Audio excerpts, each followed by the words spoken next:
Takashi Mukashi, conte du Japon, illustré par Delphine Vauvray, aux éditions Iseke Nicho. Le moineau à la langue coupée. Il y a fort longtemps, dans un petit village perdu dans les montagnes, vivait une jeune fille qui s'appelait Emiko. Elle avait perdu ses parents et sa tante n'avait pas eu d'autre choix que de s'occuper d'elle. Elle l'avait recueillie et l'élevait dans sa maison. Malheureusement, elle n'aimait pas du tout Emiko. La vieille dame l'envoyait travailler dur dans les champs, et lorsque le froid arrivait, la jeune fille devait aller ramasser du bois au plus profond de la forêt. Emiko n'avait pas d'amis. Toutefois, un petit moineau avait pris l'habitude de venir la voir dans les bois. Elle partageait avec lui un peu de son repas, et l'oiseau lui tenait compagnie en sifflotant.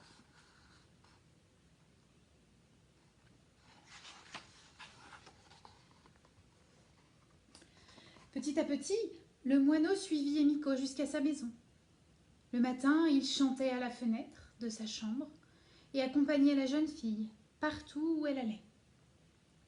Emiko aimait beaucoup son amie, mais sa tante, elle, ne supportait pas ses chants aigus.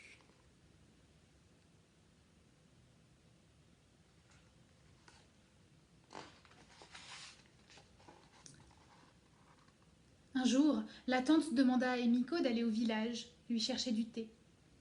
Une fois Emiko partie, elle attrapa le moineau qui chantait et lui coupa la langue. « Voilà, tu ne m'embêteras plus avec tes chants incessants, » dit-elle. Apeuré et blessé, le moineau s'enfuit.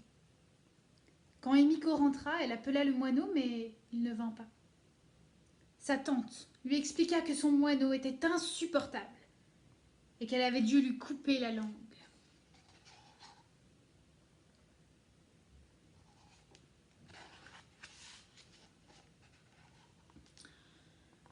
Sans attendre, Emiko partit à la recherche de son amie.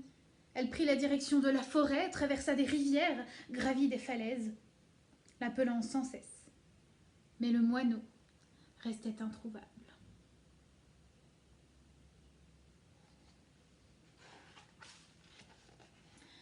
Après plusieurs jours de recherche, dans un bosquet de bambous, Emiko entendit le moineau l'appeler. « Emiko, Emiko, je suis là !» Elle accourut le voir. Il allait mieux. Ses amis moineaux l'avaient soigné. Il invita Emiko à manger et à faire la fête avec lui. Ils dansèrent, chantèrent tous ensemble. Avant qu'Emiko ne reparte, le moineau lui apporta 2 coffres, un petit et un très grand. Et il lui dit « Choisis l'un de ces 2 coffres, en guise de remerciement. Tu dois me promettre de ne pas l'ouvrir avant d'être rentré chez toi. » Emiko choisit le petit coffre et dit au revoir au moineau.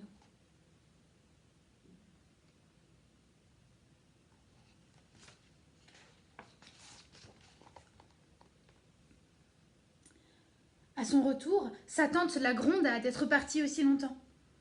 Emiko lui raconta alors son aventure et ouvrit le coffre devant elle. À leur grande surprise, il était rempli de pièces d'or. Sa tante n'en croyait pas ses yeux et s'exclama « Idiote, tu aurais dû prendre le grand coffre. Dis-moi où sont ces maudits moineaux. » Emiko lui expliqua comment les retrouver, et la vieille dame partit dans la forêt en courant.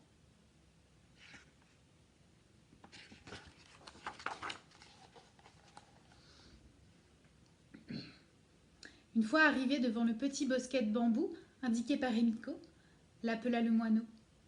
Celui-ci arriva aussitôt. La tante, faussement amicale, lui dit « Ah, mon cher moineau, que je suis contente de te voir. Vos chants mélodieux m'ont tellement manqué. »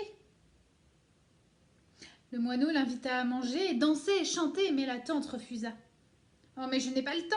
Donne-moi plutôt mon cadeau, je dois partir. » Le moineau conduisit la vieille dame devant un petit coffre et un grand coffre. La tante se saisit du grand coffre et le moineau eut tout juste le temps de l'avertir. Surtout n'ouvrez pas le coffre avant d'être rentré chez vous.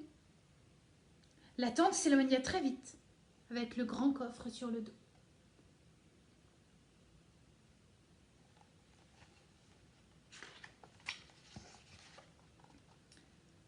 Avançant péniblement dans la forêt, la tante titubait sous son fardeau. « Que ce coffre est lourd! Il doit être rempli d'or, se disait-elle. À moitié du chemin, elle posa le coffre et ne put résister à l'envie de regarder à l'intérieur. Elle l'ouvrit, se pencha pour regarder dedans. À l'intérieur, c'était sombre, tellement sombre qu'elle n'en voyait pas le fond. Elle commença à entendre des gémissements et des rires inquiétants s'échapper des profondeurs du coffre. Tout à coup, des dizaines et des dizaines de yokai, rampant et volant, surgirent du coffre et se précipitèrent sur elle. Elle hurla et se remit à courir, pourchassée au plus profond de la forêt par ces étranges fantômes.